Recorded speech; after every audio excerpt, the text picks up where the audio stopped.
ಹೊಸ ಸೊಸೆಯ ಸಂಸಾರದ 4ನೇ ಭಾಗ. ಹೊಸ ಸೊಸೆಯ ಸಂಸಾರದ 3ನೇ ಭಾಗದ ನಂತರ ಶಾರದಾ ಬಾತ್ರೂಮ್ ಕ್ಲೀನ್ ಮಾಡುವ ಲಿಕ್ವಿಡ್ ಅನ್ನು ಹಿಡಿದುಕೊಂಡು ಟಬ್ಬಲ್ಲಿ ಕಾಲಿಟ್ಟು ಕಣ್ಣು ಮುಚ್ಚಿಕೊಂಡು ರಿಲ್ಯಾಕ್ಸ್ ಆಗ್ತಾ ಇರುವ ಅನಾಮಿಕಳ ಹತ್ರ ಬರ್ತಾಳೆ. ಅನಾಮಿಕಾ ಬೆಚ್ಚಿ ಬಿದ್ದು ಕಣ್ಣು ತೆಗೆಯುತ್ತಾಳೆ. ಲಿಕ್ವಿಡ್ ಡಬ್ಬ ಹಿಡಿದುಕೊಂಡ ಶಾರದಾ ಕಾಣಿಸುತ್ತಾಳೆ. ಹೇಳಿ ಅಮ್ಮನವ್ರೆ. ನೀನು ಸೊಸೆಯಾಗಿ ಈ ಮನೇಲಿರೋದು ನನಗೇನು ಇಷ್ಟವಿಲ್ಲ. ಅದಕ್ಕೆ ಈ ಲಿಕ್ವಿಡ್ ಅನ್ನ ನೀನಾಗಿ ಕುಡಿದು ಸತ್ತೋಗು. ಅದೇ ನಮ್ಮನವ್ರೆ, ಎಲ್ರು ಮಲ್ಕೊಂಡ ಮೇಲೆ ಮನೆಯೊಳಗಿಂದ ಹೊರಟು ಹೋಗು ಅಂತ ಹೇಳಿದ್ರಿ. ಈಗೇನೋ ಬಾತ್ರೂಮ್ ತೊಳೆಯುವ ಲಿಕ್ವಿಡ್ ತಗೊಂಡು ಕುಡಿದು ಸತ್ತೋಗು ಅಂತ ಹೇಳ್ತಾ ಇದ್ದೀರಾ. ನಿಜಕ್ಕೂ ನಿಮ್ಮ ಉದ್ದೇಶ ಏನೋ ನನ್ಗೆ ಅರ್ಥವಾಗ್ತಾ ಇಲ್ಲ ಅಮ್ಮನವ್ರೆ. ಇಲ್ಲಿ ನೋಡು ಅನಾಮಿಕಾ, ನಾನು ನಿನ್ನನ್ನು ಸೊಸೆಯಾಗಿ ಎಂತಹ ಪರಿಸ್ಥಿತಿಲೂ ಒಪ್ಕೊಳ್ಳಲ್ಲ. ನಿನ್ನ ಈ ರಾತ್ರಿಗೆ ಮನೆಯಿಂದ ಹೊರಟೋಗು ಅಂತ ಹೇಳ್ದೆ. ನೀನು ಕೂಡ ಸರಿ ಅಂದೆ. ಆದ್ರೆ ಏನಾಯ್ತು ಹೇಳಿ ಅಮ್ಮನವ್ರೆ? ನಿಮ್ಮ ನಿರ್ಣಯ ಬದಲಾಯಿಸ್ಕೊಂಡ್ರ? ಇಲ್ಲ ಅನಾಮಿಕಾ, ನಾನು ಒಂದು ನಿರ್ಣಯಕ್ಕೆ ಬಂದೆ ಅಂದ್ರೆ ಅದನ್ನ ಸುಲಭವಾಗಿ ಬದಲಾಯಿಸೋದಿಲ್ಲ. ಇದಕ್ಕೂ ಮೊದಲು ಹಾಲಲ್ಲಿ ನನ್ ಮಗ ಬೆಣ್ಣೆಯಲ್ಲಿ ಉಪ್ಪು ಖಾರ ಕಲಿಸಿದ ಮಾಲಿನಿ ಕೀರ್ತಿಯರನ್ನು ಹಿಡ್ಕೊಂಡು ಸರಿಯಾಗಿ ಬುದ್ಧಿ ಹೇಳೋದನ್ನ ನೋಡ್ದೆ. ಆ ನಂತರ ಇನ್ನು ನೀನು ಮನೆಯಿಂದ ಹೊರಟೋದ್ರು ಮಗ ಎತ್ಕೊಂಡು ಮತ್ತೆ ತಿರುಗಿ ಬರ್ತಾನೆ ಅಂತ ಅರ್ಥವಾಯ್ತು. ಅದಕ್ಕೆ ಅನಾಮಿಕಾ, ನಾನು ಈ ಲಿಕ್ವಿಡ್ ಕುಡಿದು ಇಲ್ಲೇ ಸತ್ ಹೋಗೋ ಅಂತ ಇದ್ದೀರಾ. ಅಷ್ಟೇನಾ ಅಮ್ಮನವ್ರೆ? ಅಷ್ಟೇ ಅನಾಮಿಕಾ, ತಡ ಮಾಡದೆ ಕುಡಿದ್ಬಿಡು. ಮತ್ತೆ ನನ್ ಮಗ ಬರ್ತಾನೆ, ತಗೋ. ಕ್ಷಣ ಕೂಡ ತಡ ಮಾಡದೆಯೇ ಚಕಚಕ ಕುಡಿ ಅನಾಮಿಕಾ. ಅನಾಮಿಕಾ ಕೈಯಲ್ಲಿ ಲಿಕ್ವಿಡ್ ಡಬ್ಬವನ್ನು ಇಡುತ್ತಾಳೆ ಶಾರದಾ. ಅಲ್ಲಿಗೆ ರಮೇಶ್ ಬರ್ತಾನೆ. ಅನಾಮಿಕಳ ಕೈಯಲ್ಲಿರುವ ಲಿಕ್ವಿಡ್ ಡಬ್ಬವನ್ನು ನೋಡುತ್ತಾನೆ. ಏನ್ ಮಾಡ್ತಾ ಇದೀಯ ಅನಾಮಿಕಾ ಎಂದು ಆವೇಶದಿಂದ ಅನಾಮಿಕಳ ಹತ್ರ ಬರ್ತಾನೆ. ತಕ್ಷಣ ಶಾರದಾ ಅಲ್ಲಿಯ ಪರಿಸ್ಥಿತಿಯನ್ನು ತನಗೆ ಅನುಕೂಲವಾಗಿ ಬದಲಾಯಿಸಿಕೊಂಡು, ಬೇಡ ಅನಾಮಿಕಾ, ಮಾಲಿನಿ ಕೀರ್ತಿ ಮಾಡಿದ ಕೆಲಸಕ್ಕೆ ನೀನು ಭಯಪಟ್ಟು ಈ ಲಿಕ್ವಿಡ್ ಕುಡಿಯೋದು ಅಷ್ಟು ಒಳ್ಳೇದಲ್ಲ. ನಿನಗೆ ಧೈರ್ಯ ಹೇಳೋದಕ್ಕೆ, ಅವ್ರಿಗೆ ಬುದ್ಧಿ ಹೇಳೋದಕ್ಕೆ ದೊಡ್ಡ ದಿಕ್ಕಾಗಿ ನಾನಿದ್ದೀನಲ್ಲ. ನಿನ್ಗೆ ದುಃಖವಾದ್ರೆ ನಂಗೆ ಹೇಳ್ಬೇಕಲ್ಲ. ಶಾರದಾ ಹಾಗೆ ಅನ್ನುತ್ತಾ ಇದ್ದಾರೆ. ಅನಾಮಿಕಾ ಯೋಮಯದಿಂದ ನೋಡ್ತಾ ಇರ್ತಾಳೆ. ರಮೇಶ್ ಅಲ್ಲಿಗೆ ಬಂದು, ಅಮ್ಮ, ಈ ಮನೇಲಿ ಏನ್ ನಡೀತಾ ಇದೆಯೋ ನನಗ್ ಚೆನ್ನಾಗಿ ಗೊತ್ತು. ನೀವೆಲ್ಲರೂ ಸೇರಿ ಅನಾಮಿಕಳನ್ನ ಸಾಯಿಸ್ಬೇಕು ಅಂತ ನೋಡ್ತಾ ಇದ್ದೀರಾ. ನನ್ಗೆ ಅರ್ಥವಾಯ್ತು. ನಾನು ಅನಾಮಿಕಳನ್ನ ಮದುವೆ ಮಾಡ್ಕೊಂಡಿದ್ದು ನಿಮ್ಗೆ ಯಾರಿಗೂ ಇಷ್ಟವಿಲ್ಲ. ಎಲ್ಲರೂ ಸೇರಿ ಅನಾಮಿಕಳನ್ನ ಯಾವ್ದೋ ರೀತಿಯಿಂದ ಭಯಪಟ್ಟು ಮನೆಯಿಂದ ಕಳಿಸ್ಬೇಕು ಅಂತ ನೋಡ್ತಾ ಇದ್ದೀರಾ. ಅನಾಮಿಕಾ ಅಮಾಯಕವಾಗಿ ಮುಖವಿಡುತ್ತಾಳೆ. ಡಾಕ್ಟರ್ ಬಾಬು. ಅನಾಮಿಕಾ, ಮೊದ್ಲು ನಿನ್ ಕೈಯಲ್ಲಿರೋದು ಕೆಳಗೆ ಹಾಕು, ಆದ್ರೆ ಕುಡಿಬೇಡ. ಹಾಗೆ ಡಾಕ್ಟರ್ ಬಾಬು, ನಾನು ಕುಡಿಯಲ್ಲ, ನೀವು ಹೇಳಿದಾಗ ಕುಡಿತೀನಿ ಎಂದು ಅನಾಮಿಕಾ ಡಬ್ಬವನ್ನು ಬಿಡುತ್ತಾಳೆ. ಶಾರದಾ ಮೌನವಾಗಿ ಹೊರಟು ಹೋಗುತ್ತಾಳೆ. ಅನಾಮಿಕಾ, ನೀನ್ ನನ್ ಜೊತೆ ಹಾಲ್ಗೆ ಬಾ, ಎಲ್ರಿಗೂ ನಿಜ ಹೇಳೋಣ. ಬೇಡ ಡಾಕ್ಟರ್ ಬಾಬು, ಈಗಲೇ ನಿಜ ಹೇಳಿದ್ರೆ ಹೇಗೆ? ಅನಾಮಿಕಾ, ನಿಮ್ಮ ಅಪ್ಪನಿಗೆ ಬಂದ ತೊಂದ್ರೆ ಏನೂ ಇಲ್ಲ, ದುಡ್ಡು ಕಟ್ಟಿದೀನಿ, ಆಪರೇಷನ್ ಆಗುತ್ತೆ, ಅವರು ಕ್ಷೇಮವಾಗಿರ್ತಾರೆ. ಮೊದಲು ನೀನು ಹಾಲ್ಗೆ ಬಾ, ಎಲ್ಲರಿಗೂ ನಿಜ ಹೇಳೋಣ. ಇಲ್ಲ ಅಂದ್ರೆ ನನ್ನಿಂದ ನಿನ್ನ ಶಾಶ್ವತವಾಗಿ ದೂರ ಮಾಡ್ತಾರೆ. ಅನಾಮಿಕಾ ಏನು ಮಾತನಾಡಲಿಲ್ಲ. ಅನಾಮಿಕಳನ್ನು ರಮೇಶ್ ಕರೆದುಕೊಂಡು ಹಾಲ್ಗೆ ಬರ್ತಾನೆ. ಅಪ್ಪ, ಅಮ್ಮ, ಮಾಲಿನಿ, ಕೀರ್ತಿ, ನೀವೆಲ್ಲರೂ ಹಾಲ್ಗೆ ಬನ್ನಿ. ರಮೇಶ್ ಮಾತನ್ನು ಕೇಳಿ ಎಲ್ಲರೂ ಹಾಲ್ಗೆ ಬರ್ತಾರೆ. ಎಲ್ಲರೂ ನಾನು ಹೇಳೋದನ್ನ ಕೇಳಿ ಎಂದು ಅನ್ನುತ್ತಾ ಇರುವಾಗಲೇ ರಮೇಶನಿಗೆ ಮೊಳಗುತ್ತಿರುವ ತನ್ನ ಸೆಲ್ ಫೋನ್ ಸೌಂಡ್ ಕೇಳಿಸುತ್ತೆ. ಬೆಡ್ರೂಮ್ಗೆ ಬಂದು ಫೋನ್ ಅನ್ನು ನೋಡ್ತಾನೆ. ಹಾಸ್ಪಿಟಲ್ ಕಾಲಿಂಗ್ ಅಂತ ಇರುತ್ತದೆ. ಎಮರ್ಜೆನ್ಸಿ ಅಂತ ಕಾಲನ್ನ ರಿಸೀವ್ ಮಾಡ್ಕೋತಾನೆ. ಹೇಳಿ ಸಿಸ್ಟರ್. ಹಾಸ್ಪಿಟಲ್ ಇಂದ ನರ್ಸ್ ಮಾತಾಡ್ತಾ ಇರ್ತಾಳೆ. ಹಾಗ, ನಾನು ಈಗ್ಲೇ ಬರ್ತಾ ಇದ್ದೀನಿ, ಅಲ್ಲಿವರೆಗೂ ನಾನು ಬರೆದು ಕೊಟ್ಟ ಇಂಜೆಕ್ಷನ್ ಕೊಡಿ. ಹಾಗೆ ಡಾಕ್ಟರ್, ನೀವು ಬೇಗನೆ ಬಂದ್ರೆ ಚೆನ್ನಾಗಿರುತ್ತೆ. ಇಲ್ಲಿ ನೋಡಿ, ನಾನು ಈಗ್ಲೇ ಹೊರಡ್ತಾ ಇದ್ದೀನಿ. ರಮೇಶ್ ಫೋನ್ ಅನ್ನು ತೆಗೆದುಕೊಂಡು ಹಾಲ್ಗೆ ಬರ್ತಾನೆ. ಹಾಲಲ್ಲಿ ಅನಾಮಿಕಳ ಜೊತೆ ಎಲ್ಲರೂ ನಿಂತಿರುತ್ತಾರೆ. ರಮೇಶ್ ಅವರನ್ನು ನೋಡ್ತಾನೆ. ನಂಗೆ ಹಾಸ್ಪಿಟಲ್ ಇಂದ ಎಮರ್ಜೆನ್ಸಿ ಕಾಲ್ ಬಂದಿದೆ, ನಾನು ಹೋಗ್ತಾ ಇದ್ದೀನಿ. ಬಂದ ಮೇಲೆ ಅನಾಮಿಕಾ ಯಾರು ಅನ್ನೋದು ಎಲ್ಲರಿಗೂ ವಿವರವಾಗಿ ಹೇಳ್ತೀನಿ. ಅಲ್ಲಿವರೆಗೂ ನಿನ್ ಹೆಂಡತಿಗೆ ಏನು ಆಗದಾಗೆ ನಾನ್ ನೋಡ್ಕೋತೀನಿ ಕಣೋ ಎಂದು ಶಾರದಾ ಹೇಳುತ್ತಲೇ ರಮೇಶ್ ಮನೆಯೊಳಗಿಂದ ಹೊರಟು ಹೋಗುತ್ತಾನೆ. ಏನಮ್ಮ ಸೊಸೆ, ನೀನು ರೂಮ್ ಒಳಗೆ ಹೋಗು. ಅನಾಮಿಕಾ ಬೆಡ್ರೂಮ್ ಒಳಗೆ ಹೋಗುತ್ತಾಳೆ. ಮಾಲಿನಿ, ಕೀರ್ತಿ, ಶಾರದಾ ಮೂವರು ಸೋಫಾದಲ್ಲಿ ಕೂತ್ಕೋತಾರೆ. ರಮೇಶ್ ಹಾಸ್ಪಿಟಲ್ಗೆ ಹೋಗ್ತಾನೆ. ನರ್ಸ್ ಜೊತೆ ಮಾತಾಡ್ತಾ ಇರ್ತಾನೆ. ಈಗ ರಾಜಯ್ಯಂಗೆ ಹೇಗಿದೆ ಸಿಸ್ಟರ್? ವಿಷಮವಾಗಿದೆ ಡಾಕ್ಟರ್, ಅದಕ್ಕೆ ನಿಮ್ಗೆ ಫೋನ್ ಮಾಡಿದೆ. ರಮೇಶ್ ಟೆನ್ಷನ್ ಪಡುತ್ತಾ ರಾಜಯ್ಯ ಇರುವ ರೂಮ್ಗೆ ಹೋಗುತ್ತಾನೆ. ಬೆಡ್ ಮೇಲೆ ರಾಜಯ್ಯ ಸತ್ತು ಹೋಗಿರ್ತಾನೆ. ರಮೇಶ್ ಎಷ್ಟು ಕರೆದರೂ ರಾಜಯ್ಯ ಮಾತನಾಡುತ್ತಿಲ್ಲ. ರಮೇಶ್ಗೆ ಅನುಮಾನ ಬರುತ್ತೆ. ರಾಜಯ್ಯನ ಕೈಯನ್ನು ಹಿಡಿದುಕೊಂಡು ನೋಡ್ತಾನೆ. ರಾಜಯ್ಯ ಸತ್ತು ಹೋಗಿದ್ದಾನೆ ಎಂದು ರಮೇಶ್ಗೆ ಅರ್ಥವಾಗುತ್ತೆ. ರಮೇಶ್ಗೆ ಬೆವರು ಬರ್ತಾ ಇರುತ್ತೆ. ಅವನಿಗೆ ತುಂಬಾ ದುಃಖವಾಗುತ್ತೆ. ಈಗ ಅನಾಮಿಕಂಗೆ ನನ್ ಮುಖ ಹೇಗೆ ತೋರಿಸ್ಬೇಕು? ಅವ್ರ ತಂದೆ ರಾಜಯ್ಯನಿಗೆ ಎಂತಹ ಪ್ರಮಾದವೂ ಇಲ್ಲ ಅಂತ ಆಪರೇಷನ್ ಮಾಡಿದ್ರೆ ಸರಿ ಹೋಗ್ತಾರೆ ಅಂತ ನಾನೇ ಹೇಳ್ದೆ. ಆದ್ರೆ ಈಗ ನಿಮ್ಮ ಅಪ್ಪ ಸತ್ತೋಗಿದ್ದಾರೆ ಅಂತ ನನ್ನ ಬಾಯಿಂದ ನಾನೇ ಹೇಗೆ ಅನಾಮಿಕಂಗ್ ಹೇಳ್ಬೇಕು? ಆದ್ರೆ ತಪ್ಪಲ್ಲ ಡಾಕ್ಟರ್, ರಾಜಯ್ಯನ ಡೆಡ್ ಬಾಡಿನ ಎಷ್ಟು ದಿನ ಅಂತ ಹಾಸ್ಪಿಟಲ್ ಇಟ್ಕೋತೀವಿ ಹೇಳಿ? ನಮ್ಮ ಹಾಸ್ಪಿಟಲ್ MDಗೆ ತಿಳಿದ್ರೆ ಚೆನ್ನಾಗಿರಲ್ಲ ಡಾಕ್ಟರ್. ನೀವು ಮಾಡಬೇಕಾದ್ದೇನಾದ್ರೂ ಇದ್ರೆ ಪೂರ್ತಿ ಮಾಡಿ ಸಿಸ್ಟರ್, ನಾನು ಸೈನ್ ಮಾಡ್ತೀನಿ, ರಾಜಯ್ಯನ ಡೆಡ್ ಬಾಡಿನ ತಗೊಂಡು ಹೋಗ್ತೀನಿ ಎಂದು ಹೇಳಿ ರಮೇಶ್ ತನ್ನ ಕ್ಯಾಬಿನ್ ಒಳಗೆ ಬಂದು ದಿಗಿಲಿನಿಂದ ಕೂತ್ಕೋತಾನೆ. ಅವನ ಕಣ್ಣಿನ ತುಂಬಾ ನೀರು ಬರ್ತಾ ಇರುತ್ತೆ. ಹಾಲಲ್ಲಿ ಕೂತ್ಕೊಂಡ ಶಾರದಾಳ ಹತ್ರ, ಆಂಟಿ, ರಾಮ ಅನಾಮಿಕಳನ್ನ ಹಾಲ್ಗೆ ಏನ್ ಹೇಳ್ಬೇಕು ಅಂತ ಕರ್ಕೊಂಡ್ ಬಂದಿರ್ತಾನೆ.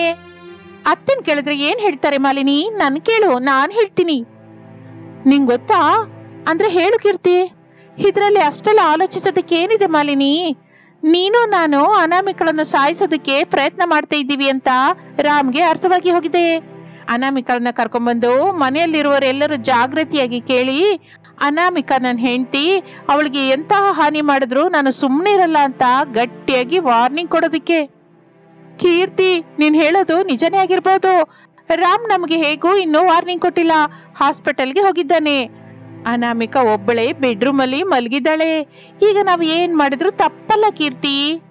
ಬೇಡ ಮಾಲಿನಿ, ಈಗೇನು ಮಾಡಬೇಡ. ಈಗೇನು ಮಾಡಿದ್ರು ರಮೇಶ್ ನಮ್ಮನ್ನ ಕ್ಷಮಿಸೋದಿಲ್ಲ. ರಮೇಶ್ ಹಾಸ್ಪಿಟಲ್ಗೆ ಹೋಗ್ತಾ ಅನಾಮಿಕಳ ಜವಾಬ್ದಾರಿ ನಮಗ್ ಕೊಟ್ಟು ಹೋಗಿದ್ದಾನೆ. ನಾನು ಇಲ್ಲಿ ಇರುವಾಗ್ಲೇ ಅನಾಮಿಕಂಗೆ ಏನಾದ್ರೂ ನಡೆದ್ರೆ ಮಗನ ಮನಸ್ಸು ಒಡೆದೋಗುತ್ತೆ. ಅನಾಮಿಕಳನ್ನ ಕರ್ಕೊಂಡು ದೂರವಾಗಿ ಹೊರಟೋಗ್ತಾನೆ. ಅದನ್ನ ನಾನು ಸಹಿಸಲಾರೆ. ಹೌದು ಕೀರ್ತಿ, ಆಂಟಿ ಹೇಳಿದ್ದು ಕೂಡ ನಿಜಾನೇ. ರಾಮ್ ಬರುವವರೆಗೂ ನಾವು ಅನಾಮಿಕಳನ್ನು ಚೆನ್ನಾಗಿ ನೋಡ್ಕೋಬೇಕು. ಈಗ ಅನಾಮಿಕಂಗೆ ಇರುವೆ ಕಚ್ಚಿದ್ರು ನಮ್ದೇ ತಪ್ಪು, ಸೊಳ್ಳೆ ಕಚ್ಚಿದ್ರು ನಮ್ದೇ ತಪ್ಪು. ಮೂವರು ಹೋಗಿ ಅನಾಮಿಕಂಗೆ ಏನ್ ಬೇಕೋ ಕೇಳಿ ಮಾಡಿಕೊಡೋಣ ಬನ್ನಿ. ನಾನ್ ಅತ್ತೆ, ನಾನ್ ಬರಲ್ಲ, ನೀವಿಬ್ರು ಹೋಗಿ ಅವಳಿಗೇನ್ ಬೇಕೋ ಕೇಳಿ ಮಾಡಿಕೊಡಿ.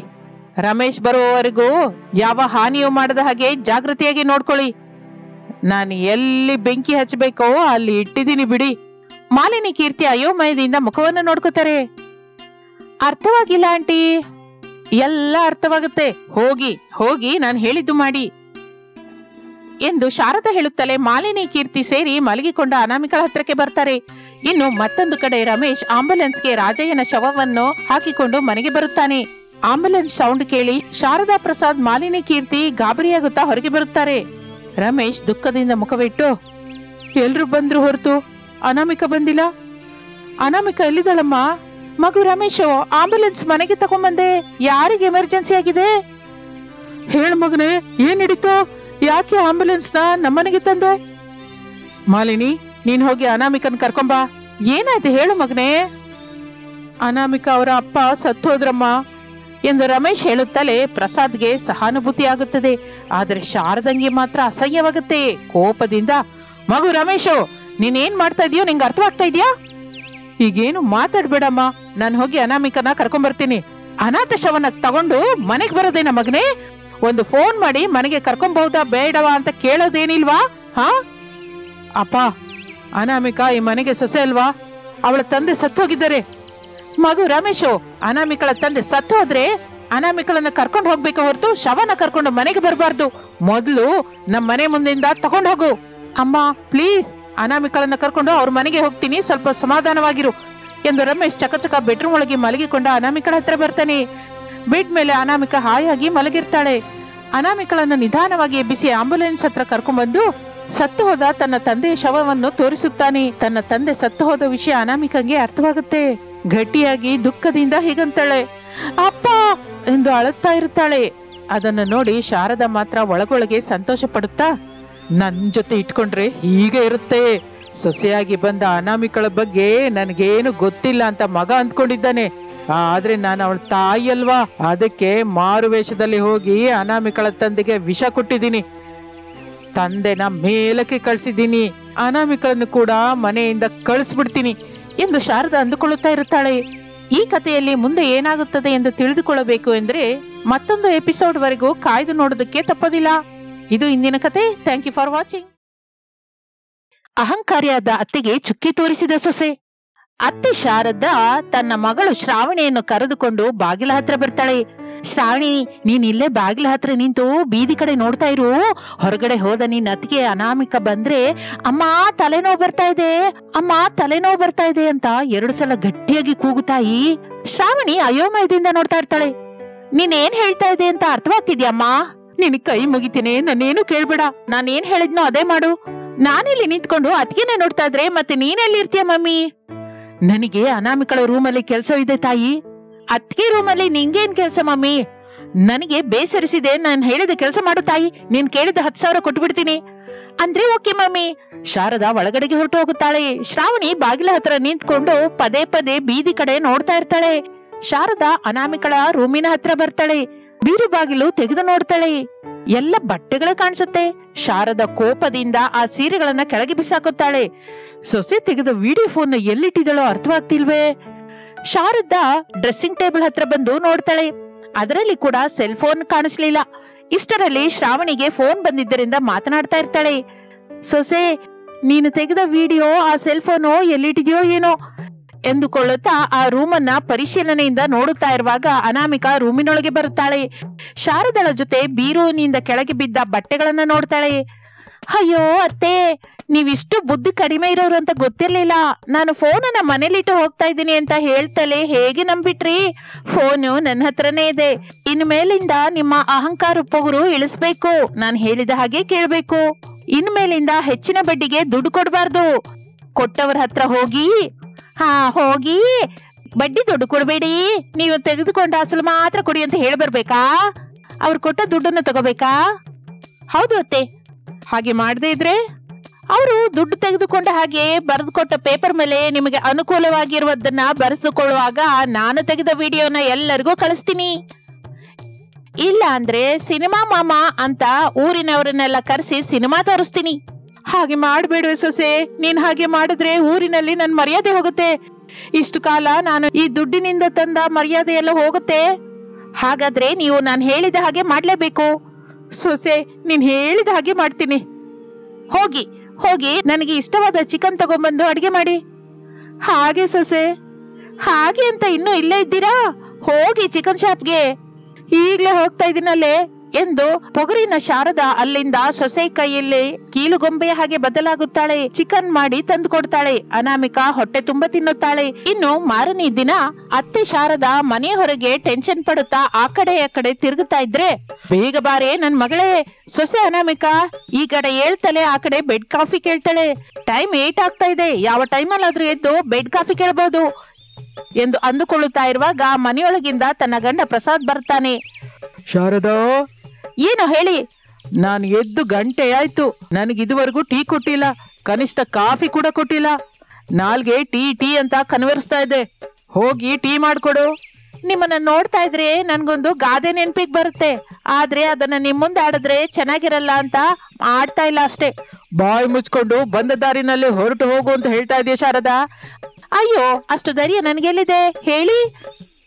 ಮೊದಲೇ ನಾನು ಸೊಸೆ ಯಾವಾಗ ಹೇಳ್ತಾಳೆ, ಟೀ ಕೇಳ್ತಾಳ ಕಾಫಿ ಕೇಳ್ತಾಳ ಅಂತ ಅರ್ಥವಾಗದೆ ನಾನು ಟೆನ್ಷನ್ ಮಾಡ್ಕೋತಾ ಇದ್ರೆ, ಟೆನ್ಷನ್ ಮಾಡ್ಕೊಂಡು ಇಲ್ಲಿರೋದಲ್ಲ ಶಾರದಾ, ನಿನ್ನ ಸೊಸೆ ರೂಮ್ಗೆ ಹೋಗು. ನಾನು ಇಲ್ಲಿಗೆ ಯಾಕೆ ತಿರುಗ್ತಾ ಇದ್ದೀನಿ ಗೊತ್ತಾ? ಇನ್ನೇನಕ್ಕೆ? ಸೊಸೆಗೆ ಭಯಪಟ್ಟು ಅದನ್ನ ಮೈಕಿಟ್ಟು ಹೇಳ್ಬಾರ್ದಾ? ನನ್ನ ಹೆಂಡತಿ ಶಾರದಾ ಸೊಸೆಗೆ ಭಯಪಡ್ತಾ ಇದ್ದಾಳೆ ಅಂತ. ಹಾಗೆ ಮಾಡ್ತೀನಿ ಶಾರದಾ, ಒಂದು 10,000 ಕೊಡು, ಎಲ್ಲ ಸೆಟ್ ಮಾಡ್ತೀನಿ. ಶಾರದಾ ಕೋಪದಿಂದ ನೋಡ್ತಾ ಇದ್ದಾರೆ. ಅವಳ ಮಗಳು ಶ್ರಾವಣಿ ಬುಟ್ಟಿ ಹಿಡ್ಕೊಂಡು ಅಲ್ಲಿಗೆ ಬರ್ತಾಳೆ. ನಿನ್ನ ಅಮ್ಮನ ಹೊಟ್ಟೆ ಹೊಡಿಯಾ? ಊರ್ನಲ್ಲಿರುವ ಕಿರಣ ಶಾಪಿಂದ ಟೀ ಪುಡಿ ಸಕ್ಕರೆ ತಗೊಂಬರೋದಕ್ಕೆ ಇಷ್ಟು ಟೈಮ್ ತಗೋತಾ ಇದೆಯಾ ತಾಯಿ? ಮೊದಲೇ ನಿನ್ನ ಅತ್ತಿಗೆ ಅನಾಮಿಕಾ ಯಾವಾಗ ಎದ್ದು ಏನ್ ಬೇಕು ಅಂತ ಕೇಳ್ತಾಳೋ ಅಂತ ಟೆನ್ಷನ್ ಇಂದ ನನ್ನೆದೆ ಹೊಡ್ಕೋತಾ ಇದೆ. ಮನೆ ಸೊಸೆಗೆ ಅತ್ತೆ ಇಷ್ಟು ಭಯ ಪಡ್ತಾ ಇರೋದು ನಾನು ಯಾವತ್ತೂ ನೋಡಿಲ್ಲ. ಮೊದಲು ಎಲ್ಲೂ ಕೇಳಿಲ್ಲ ಕೂಡ. ನೀನ್ ಹೇಳಿದ್ದೆಲ್ಲ ತಗೊಂಬಂದಿದ್ದೀನಲ್ಲ, ಹೋಗಿ ಟೀ ಮಾಡ್ಕೋತೀಯೋ ಕಾಫಿ ಮಾಡ್ಕೋತೀಯೋ ನಿನ್ನಿಷ್ಟ. ಹೋಗು ಮಮ್ಮಿ. ಶಾರದಾ ಏನು ಮಾತನಾಡದೆ ಬುಟ್ಟಿಯನ್ನು ತೆಗೆದುಕೊಂಡು ಒಳಗಡೆಗೆ ಹೋಗುತ್ತಾಳೆ. ಡ್ಯಾಡಿ, ಆಗ ಒಂದು ಕಾಲದಲ್ಲಿ ಮಮ್ಮಿ. ಗೊತ್ತು ತಾಯಿ, ಈಗ ಮಾತ್ರ ನಿಮ್ಮಮ್ಮ ಬೆಕ್ಕಿನ ಹಾಗೆ ಬದಲಾಗಿದ್ದಾಳೆ. ನಮ್ಮಮ್ಮ ಎಷ್ಟು ಅಹಂಕಾರದಿಂದ ಇದ್ಲು, ಅತ್ತಿಗೆನ ಬರೀ ಬಾಯಿ ಮಾತಲ್ಲೇ ಹೆದರ್ಸ್ತಾ ಇದ್ಲು ಅಂತ ಮಮ್ಮಿ ಈಗ ಹೀಗೆ ಅತ್ತಿಗೆಗೆ ಭಯಪಡ್ತಾ ಎಲ್ಲ ತರದ ಸೇವೆ ಮಾಡ್ತಾ ಇದ್ದಾಳೆ. ಮಾಮೂಲಿ ಸೇವೆ ಅಲ್ಲ ತಾಯಿ. ಪೊಗರಿನ ಅತ್ತೆಗೆ ಸೊಸೆ ಅನಾಮಿಕಾ ನಕ್ಷತ್ರ ಕಾಣಿಸಾಗಿ ಬುದ್ಧಿ ಹೇಳ್ತಾ ಇದ್ದಾಳೆ. ನಿಜಕ್ಕೂ ಈ ರಹಸ್ಯ ಏನು? ನನಗೆ ಮೊದಲೇ ಗೊತ್ತಿದ್ರೆ ನಿಮ್ಮ ಅಮ್ಮನ ಜೊತೆ ನಾನೇ ಒಂದು ಆಟ ಆಡ್ಕೋತಾ ಇದ್ದೆ. ಆದರೆ ಅವಕಾಶ ನಮ್ಮ ಸೊಸೆ ತಗೊಂಡಿದ್ದಾಳೆ. ಇಷ್ಟಕ್ಕೂ ಆ ರಹಸ್ಯ ಏನಪ್ಪ? ಅದು ಗೊತ್ತಿದ್ರೆ ನಾನು ಇಲ್ಲಿ ಯಾಕಿರ್ತೀನಮ್ಮ. ಸೊಸೆ ಅನಾಮಿಕಾ ಬೆಡ್ ಮೇಲಿಂದ ಮಲಗಿರ್ತಾಳೆ. ಅತ್ತೆ ಶಾರದಾ ಕಾಫಿ ಹಿಡ್ಕೊಂಡು ಭಯದಿಂದ ನಿಂತಿರ್ತಾಳೆ. ಮಗ ರಮೇಶ್ ಬನಿಯನ್ ಮೇಲೆ ಆ ರೂಮಿಗೆ ಬರ್ತಾನೆ. ಅಮ್ಮ, ಹಾಗೆ ಎಷ್ಟು ಹೊತ್ತು ಅಂತ ಕಾಫಿ ಹಿಡ್ಕೊಂಡು ನಿಂತಿರ್ತಿ ಹೇಳು? ಅಲ್ಲಿ ಇಟ್ಬಿಟ್ಟು ಹೋಗು, ಅವಳು ಎದ್ದಿನ ಮೇಲೆ ಕುಡಿತಾಳೆ ಬಿಡು. ಮಗು ರಮೇಶು, ನೀನೇನು ಮಾತಾಡದೆ ತಯಾರಾಗಿ ಹೋಗಿ ನೀನ್ ಆಫೀಸ್ಗೆ ಹೊರಟೋಗು. ಮನೆಯಲ್ಲಿ ನಮ್ಮ ಅತ್ತೆ ಸೊಸೆಯರ ಮಧ್ಯೆ ಏನ್ ನಡೆದ್ರು ಸಂಬಂಧವಿಲ್ಲ. ನೀನು ನಮ್ಮನ್ನ ನೋಡಿಲ್ಲ, ನಮ್ ಬಗ್ಗೆ ಆಲೋಚಿಸೋದು ಇಲ್ಲ, ಸರಿನಾ? ಅದಲ್ಲಮ್ಮ, ಹೆಣ್ಣು ಹುಲಿ ಹಾಗೆ ಇದ್ದ ನೀನು ಹೀಗೆ ಅನಾಮಿಕಳ ಹತ್ರ ಯಾಕಮ್ಮ ತಗ್ಗಿ ಬಗ್ಗಿ ಇಲಿ ತರ ಇದ್ದೀಯಾ? ನನ್ಗೆ ಅರ್ಥವಾಗ್ತಾ ಇಲ್ಲ. ಇಲ್ಲಿ ನೋಡು ಮಗನೇ, ಒಂದು ಕಾಲದಲ್ಲಿ ಸೊಸೆ ಅನಾಮಿಕ ನನಗೆ ಇಷ್ಟು ಸೇವೆ ಮಾಡಿದ್ಲಲ್ಲ. ಅಯ್ಯೋ ಅಮ್ಮ, ಮಾಮೂಲಾಗಿ ಮಾಡಿದ್ಲ ಸೇವೆ, ಗಡಗಡ ನಡುಗುತ್ತಾ ಮಾಡಿದ್ದಾಳೆ. ಈಗ ನಾನು ಕೂಡ ಅಷ್ಟೇ ಗಡಗಡ ನಡುಗುತ್ತಾ ಸೇವೆ ಮಾಡ್ಬೇಕು ಅಂದ್ಕೊಂಡಿದ್ದೀನಿ ಅಷ್ಟೇ. ಆದ್ರೂ ನಿನಗ್ ಮಾತ್ರ ಸೊಸೆ ಬಗ್ಗೆ ಏನಕ್ಕೋ? ಆಫೀಸ್ಗೆ ಟೈಮ್ ಆಗಿ ಹೋಗುತ್ತೆ, ಆಫೀಸ್ ಟೆನ್ಷನ್ ಕೂಡ ಇರುತ್ತೆ. ಹೋಗಿ ನಿನ್ ಕೆಲಸ ನೋಡ್ಕೊ ಹೋಗು. ಅದಲ್ಲಮ್ಮ, ಶಾರದಂಗೆ ಕೋಪ ಬರುತ್ತೆ. ಗಟ್ಟಿಯಾಗಿ ಮಗನ ಹತ್ರ ಹೀಗಂತಾಳೆ, ಮಗು ರಮೇಶು, ಒಂದ್ಸಲ ಹೇಳಿದ್ರೆ ಅರ್ಥ ಮಾಡ್ಕೋಬೇಕಲ್ಲ, ಹೋಗು ಎಂದು ಅನ್ನುತ್ತಾಳೆ. ಅನಾಮಿಕ ಅದೇ ಸಮಯಕ್ಕೆ ನಿದ್ರೆಯಿಂದ ಹೇಳ್ತಾಳೆ.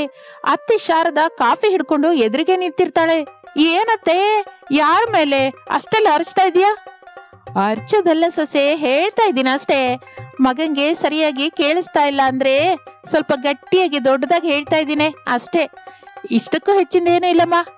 ಅರ್ಚಿದ್ದು ಸಾಕು, ಕಾಫಿ ಕೊಡ್ತಾ ಇದ್ದೀನಿ ಸೊಸೆ.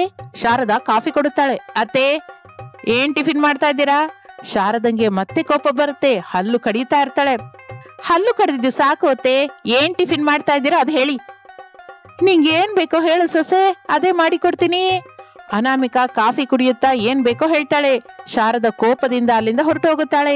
ಹಾಗೆ ದಿನಗಳು ಕಳೆಯುತ್ತಾ ಇರುತ್ತದೆ. ಸೊಸೆ ಹೇಳಿದ್ದು ಮಾಡ್ತಾ ಇರ್ತಾಳೆ ಶಾರದಾ. ಒಂದು ದಿನ ಅವರ ಹತ್ತಿರ ದುಡ್ಡು ತೆಗೆದುಕೊಂಡ ಲಿಂಗಯ್ಯ ಅನ್ನುವನು ಸತ್ತು ಹೋಗುತ್ತಾನೆ. ಅನಾಮಿಕಾ ವಿಷಯ ತಿಳಿದುಕೊಂಡು ಶಾರದಳನ್ನು ಕರೆದುಕೊಂಡು ಲಿಂಗಯ್ಯನ ಮನೆಗೆ ಬರುತ್ತಾಳೆ. ಲಿಂಗಯ್ಯನ ಹೆಂಡತಿ ಅರುಣ ಅಳುತ್ತಾ ಶಾರದಳನ್ನು ನೋಡಿ, ಏನ್ ಪಾಪ ಮಾಡಿದ್ವಿ ಏನೋ, ನಮ್ಮಮ್ಮನ ಹೊಟ್ಟೆಲ್ ಹಾಕೊಂಡೆ, ನಿನ್ ಹತ್ರ 10,000 ರೂಪಾಯಿ ತಗೊಂಡ್ರೆ ₹1,00,000 ತಗೊಂಡಿದ್ದಾನೆ ಅಂತ ಬರ್ಕೊಂಡೆ. ಹೀಗೆ ಎಷ್ಟು ಜನರ ಪ್ರಾಣವನ್ನು ತೆಗಿತೀಯೇ?